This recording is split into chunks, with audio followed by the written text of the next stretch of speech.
All the chords of the curve 3x square minus Y square minus 2x plus 4y equal to 0 which subtend right angle at origin. जैसे right angle origin की बात करता है तो ये homogenization की बात कर रहा है, होमोजेनियस इक्वेशन की बात कर रहा है।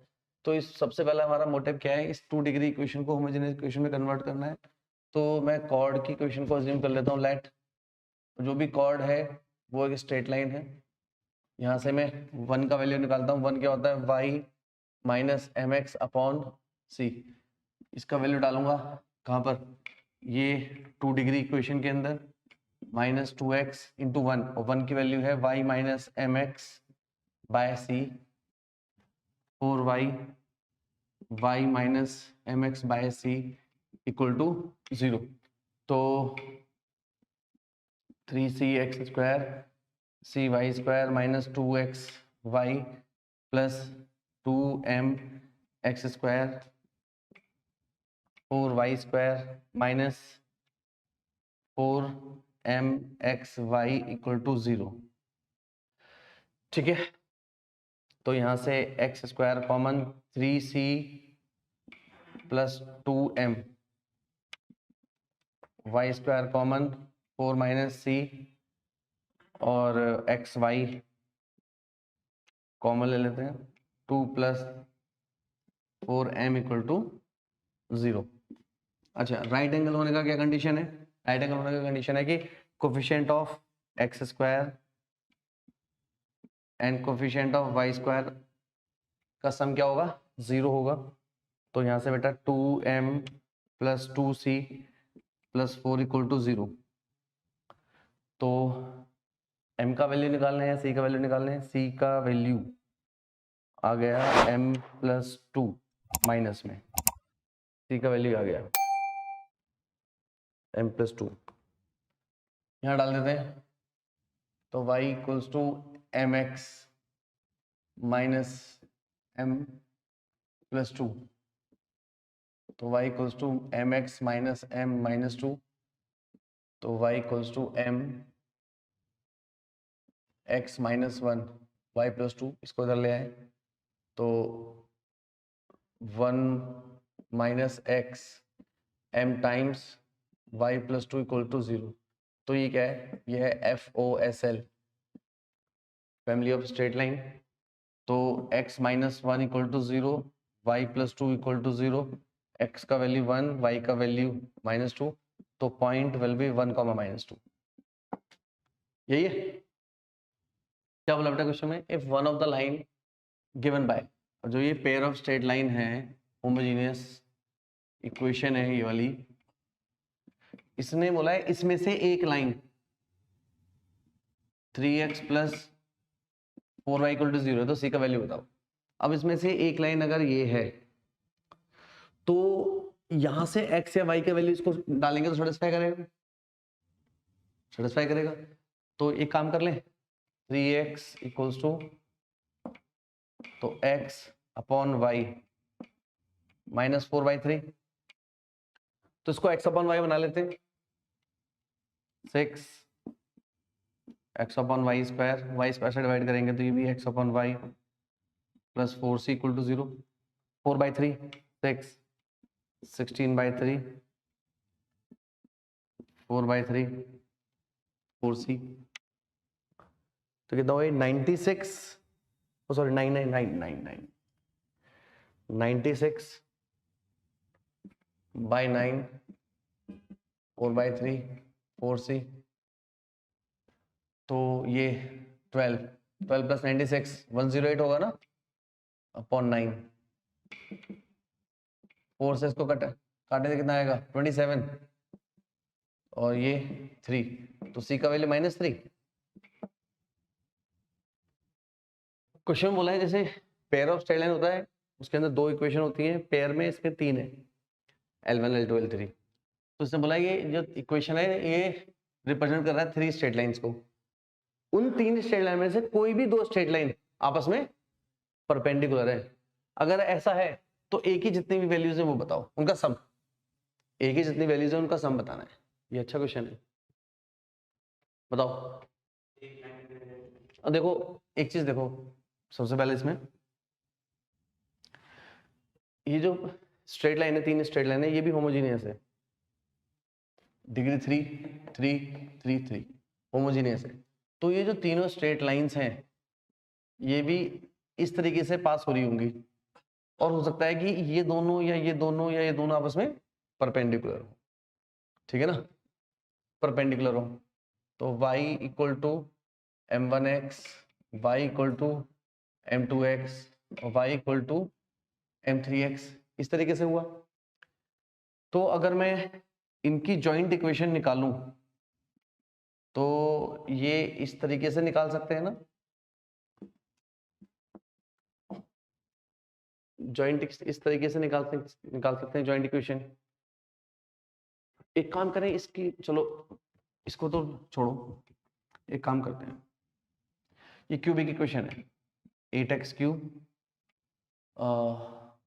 8 a square Y X square 3a Y square X plus 4y cube equal to 0, ठीक है।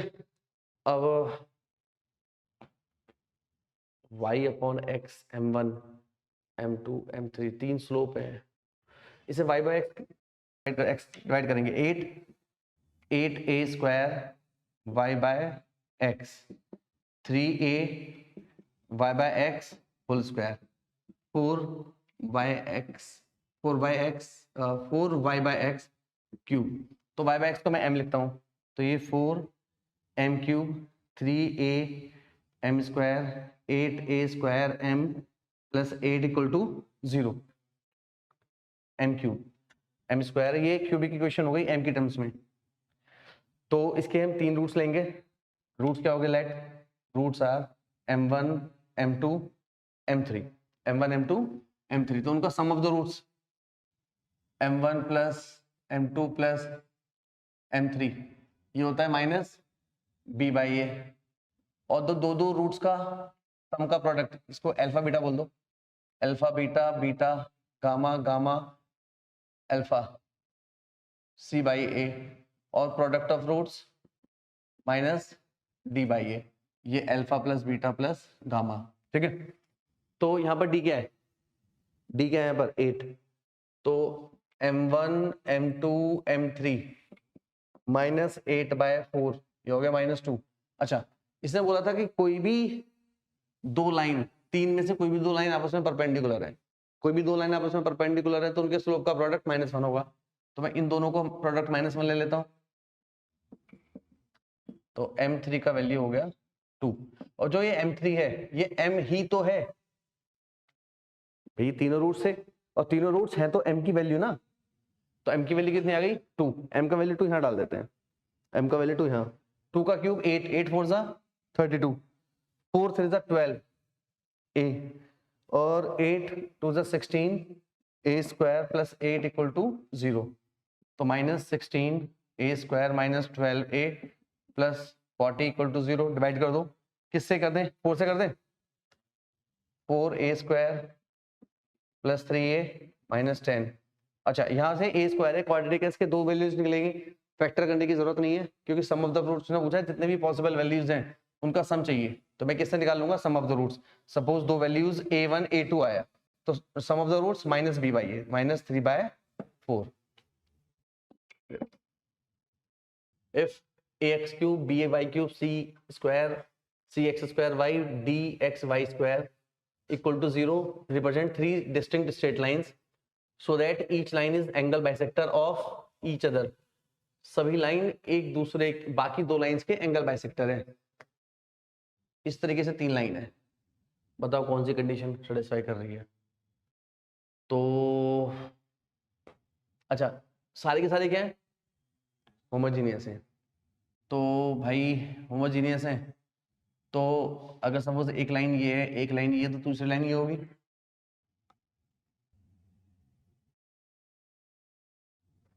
कि y इक्वल टू mx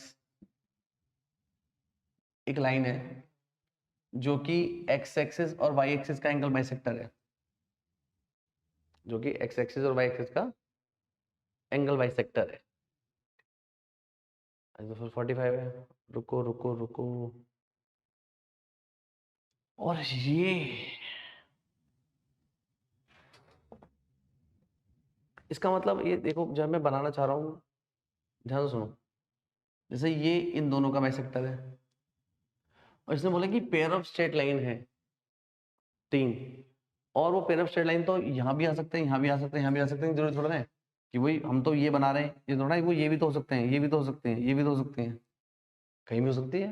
तो इसके अकॉर्डिंग तो ये कहना जा रहा है कि अगर मेरे पास ये और ये लाइन है तो ये एंगल बाइसेक्टर है, इस तरीके से बात कर रहा है। ये और ये है तो ये एंगल बाइसेक्टर है, वही वही रुक जाओ, ये और ये तो ये एंगल बाइसेक्टर है, ये और ये तो ये एंगल बाइसेक्टर है। इसका मतलब 1 2 3 4 5 6 ये सारे के सारे एंगल कितने होंगे? इक्वल होंगे। ये मैंने बनाया 45 में, लेकिन ये एक्चुअली होना क्या चाहिए? 60 होना चाहिए। ये क्या होना चाहिए?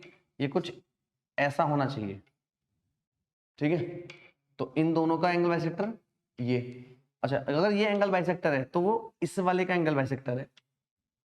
तो अगर एक लाइन एक्स एक्सिस है, y इक्वल टू 0 है, तो ये वाली लाइन √3x होगी और ये वाली लाइन -√3x होगी। ऐसे तो होगा 60-60 होगा सभी का एंगल, ठीक है। ये 60 ये 60 ये 60 ऐसे करते करते 6 पेयर हो गई है। तो अगर मैं इसका वो बनाऊं, क्या बोलते हैं, कंबाइंड इक्वेशन, जॉइंट इक्वेशन, तो √3x - y √3x + y और y इक्वल टू 0, तो 3x² -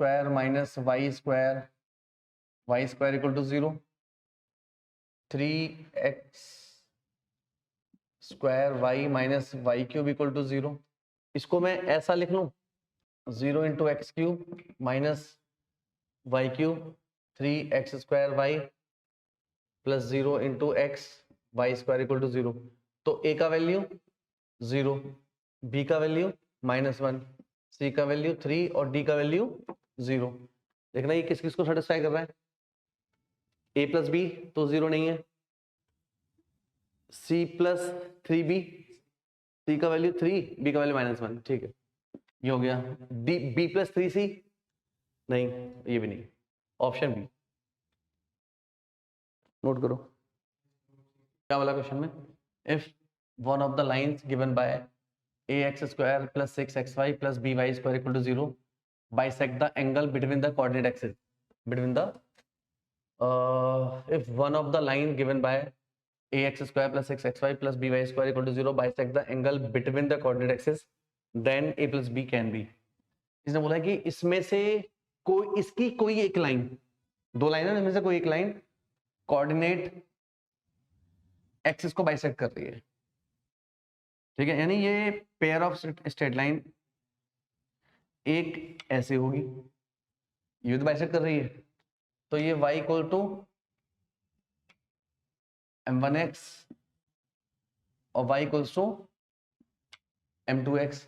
अब सुनना ध्यान से, और दोनों जो एंगल बाइसेक्टर है, अगर ये भी एंगल बाइसेक्टर है, ये भी एंगल बाइसेक्टर, दोनों आपस में परपेंडिकुलर है, दोनों आपस में परपेंडिकुलर होंगे। समझ आ रहा नहीं आ रहा है? तो अगर ये है तो ये होगा, ये होगा, ठीक है। तो a + b की वैल्यू बतानी है, a + b की वैल्यू, हाँ 45 मान सकते हैं, सीधा सीधा लिखो, सही बात है, y = x है, सीधा सीधा y = x है, और अगर मैं यहाँ पे लूंगा या तो y = -x है, तो मैं ऐसा लिख दूं ना फिर सीधा, y = x = 1, y = x का वैल्यू 1 डाल देते, तो या x/, तो a + 6y/x + by/x² equal to 0, तो y/x का वैल्यू 1, a + 6 + b, तो a + b equal to -x, ठीक है। इसी तरीके से कंसेप्ट ले लो, उसका प्रूफ कर लो। अगर suppose ax² 2hxy + by² equal to 0 है, अगर इसका कोई एक लाइन अगर कोऑर्डिनेट एक्सिस को बाइसेक्ट करे, इफ वही स्टेटमेंट है, if one of the lines given by equation ax square 2h xy plus b y square equals to 0 bisect angle between coordinate axes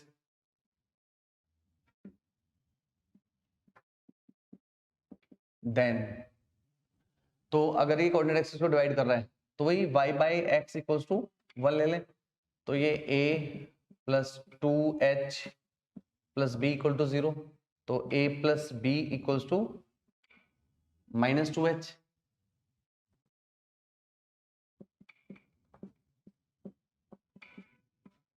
four h square.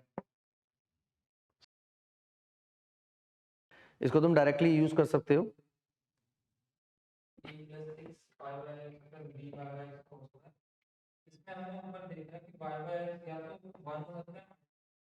तो ये भी हो सकता है, वो भी हो सकता है, कहना चाह रहे हैं। हाँ हाँ ऑप्शन, हाँ मैं तो इसको प्लस एक्स भी बोल सकते हैं, दोनों मल्टीपल चॉइस है। या फिर अब इसने कहा बोला है कि फर्स्ट क्वाड्रेंट के एंगल बाइसेक्टर है, तो दोनों आंसर है इसके फिर ये। और देखिए ये मेन प्रॉपर्टी है, यहां से देखेंगे तो दोनों आंसर निकलेंगे। ये थ्योरम है इसकी, ये प्रॉपर्टी है। क्या प्रॉपर्टी है कि अगर ऐसी इक्वेशन एंगल बाइसेक्ट कर रही है तो a plus b square equal to 4h square, यहां से निकालोगे तो ये स्क्वायर क्या करेगा, प्लस माइनस वैल्यू देगा, दोनों आंसर है। ठीक है, ये भी लिख लो। बाकी ये ज्यादा अच्छा ऑप्शन है हमारे पास, डायरेक्टली निकाल लिया बिना प्रॉपर्टी के। हाँ जी, क्या बोला इसने, slope of the one line is twice the other.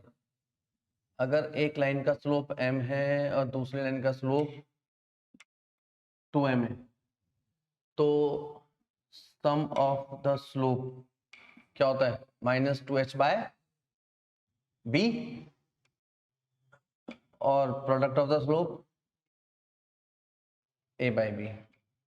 तो माइनस 2h, h कितना है, h तो 1 बाई h है, h तो 1 बाई h है।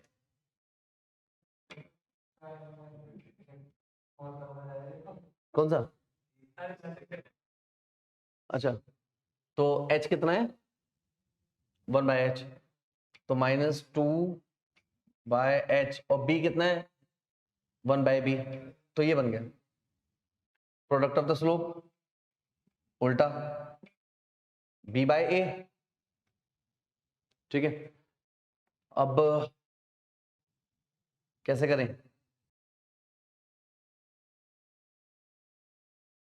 अच्छा हाँ हाँ सॉरी सॉरी, एक स्लोप कितना है, ट्वाइस, तो यहाँ कितना हो गया, ये 2m square b by a, और यहां से कितना हो गया बेटा, ये 3m minus 2b bye h, तो यहां से m का वैल्यू रख दो, तो 2 minus 2b by 3h square equals to b by a, कितना हो गया ये 8, b square 9 h square b by a, b से b कैंसिल हुआ, तो 8 ab 9h स्क्वायर, रेशियो किसका देना है, ए बी टू ए, तो a b upon h square 9 by 8, तो a b ratio h square 9 ratio 8। ठीक है, नोट कर लीजिए, हो गया। तो कैसे किया, इसके फैक्टर किए, देखो भाई क्वेश्चन में क्या बोला था, combined equation of the two adjacent sides of a rhombus formed in the first quadrant by 7x square minus 8xy plus y square. ये रोम्बस की कोई भी दो एडजेसेंट साइड्स हैं, या तो ये वाली या फिर ये वाली, और होमोजीनियस है तो ये वाली ही होंगी। ठीक है, कोई भी हो, तो क्या क्या है बता,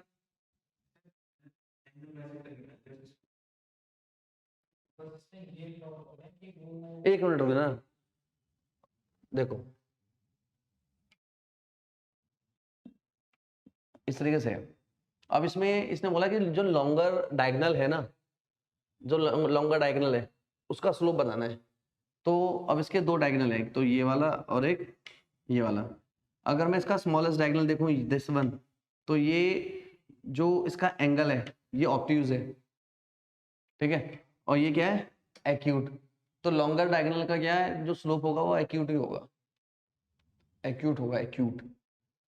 तो उससे कैसे पता लगा, अब ये जो है ये तो एंगल बाइसेक्टर, ये रोम्बस के अंदर तो एंगल बाइसेक्टर होता है। तो एंगल बाइसेक्टर की equation x square minus Y square upon x square Y square upon 6 equals to x y upon minus minus plus 4, minus h होता है प्लस एच होता है, तो माइनस 4 आ गया, तो 3 2, तो x 2x square minus 2y square plus 3xy equal to 0।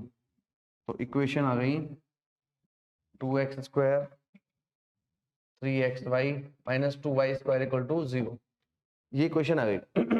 अच्छा, अब इसका स्लोप -4 कितना लाना है 3, 2/1 -1/2, तो x plus 2y 2x minus y equal to 0, तो y इक्वल टू 2x और y इक्वल टू -x/2। अब जो ये लॉन्गेस्ट डायगोनल है ये एक्यूट बनाएगा, और एक्यूट का स्लोप होता है पॉजिटिव, तो इन दोनों में से कौन सा आंसर है, ये वाला। तो क्या रोम्बस देख ले, इसने बोला रोम्बस जो बनाएंगे वो फर्स्ट क्वाड्रेंट में बनेगा। हाँ जी, the equation two x square plus y square minus 2xy minus 1 equal represents, ये क्या रिप्रेजेंट करता है, 2 स्ट्रेट लाइन, पॉइंट, सर्कल और 2 परपेंडिकुलर लाइन। इसका सम 0 नहीं है तो परपेंडिकुलर तो नहीं है। अच्छा, दूसरा सर्कल वाला एक पेज अटका दिया इसने, मान लो अभी तो पेयर ऑफ स्ट्रेट लाइन पढ़ रहे हैं, तो हमें लग रहा है कि इसको छोड़कर 3 में से कोई एक आंसर हो सकता है, ठीक है, लेकिन हमें तो वहां पर ये भी चेक करना पड़ेगा। तो सबसे पहले इसमें हमें क्या चेक करना पड़ेगा, जिसका डिटरमिनेंट, डिटरमिनेंट क्या होगा, a b c h h g, हाँ एच 0 होता है, वहां पर एच 0 नहीं है तो सर्कल तो हो ही नहीं सकता। तो फिर भी अगर कोई क्वेश्चन ऐसा अटका दे तो हमें पहले से पहले ये चेक करना पड़ेगा, तो डिटरमिनेंट तो 0 ही आएगा, इसका चेक कर लोगे। तो इन 3 में से कोई एक ऑप्शन है, तो उसमें से सबसे पहले ये परपेंडिकुलर लाइन इसलिए नहीं है क्योंकि ए और बी का सम 0 नहीं है, ये ऑप्शन नहीं है। अब ये पॉइंट बचा और पैरेलल लाइन बचा, पैरेलल के लिए h square minus a b कितना 0, और पॉइंट के लिए h square minus a b negative, इन दोनों में से जो नेगेटिव, तो एच कितना है, एच कितना है 1 -1, तो 1 स्क्वायर माइनस 1 इंटू 1 1 0, तो 2 पैरेलल लाइंस हैं। चलो भाई इतना करते हैं।